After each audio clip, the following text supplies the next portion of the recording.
it's going to have to be the quarterbacks for the Carolina Panthers. As much as I can appreciate Teddy Bridgewater, and we oftentimes talk about him as a micromanager of quarterbacks.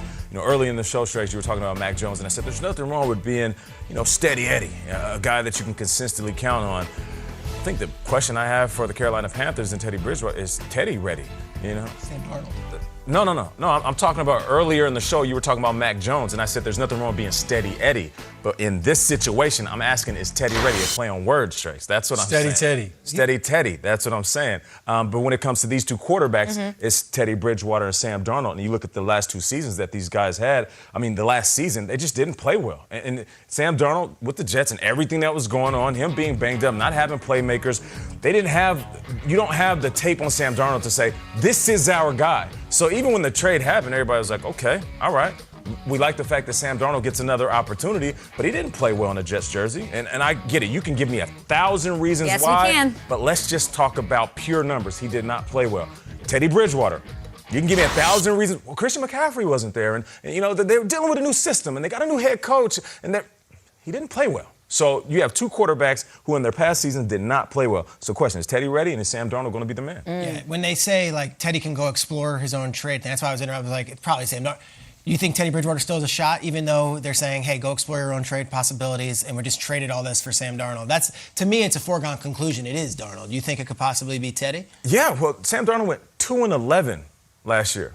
Teddy Bridgewater went 4-11. So, I mean, you're going to let Teddy Bridgewater walk and shake the dice with Sam Darnold in a new system?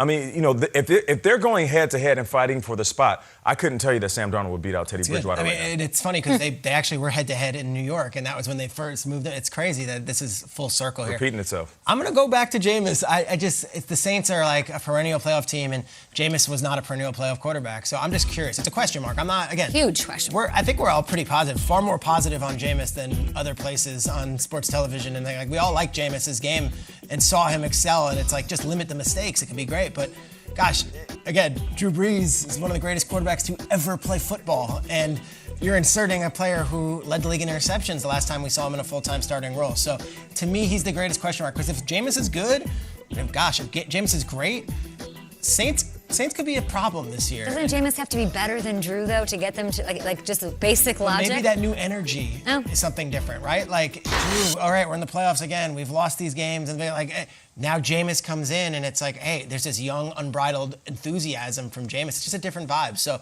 I think he's a question mark, but not in a negative way. I'm actually really curious and almost excited to see him get an opportunity. It's scary when you look at this NFC South. We're talking about quarterbacks and Jameis Winston and what's going on down in Carolina.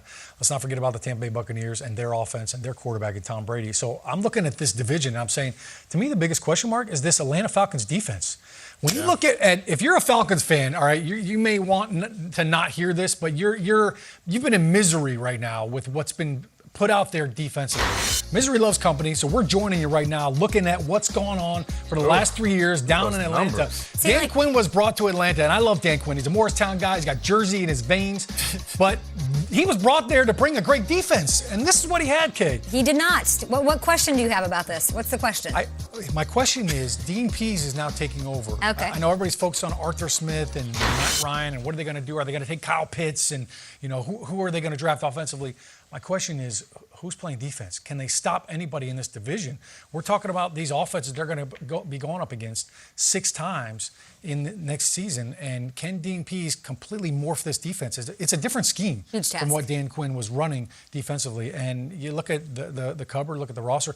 Not one player on defense had more than 5 sacks last year. So you're really starting from scratch. You keep doing this on your 4. That's what you're 4. Your pick at 4. Move down and get a defensive piece, Falcons, because there's teams.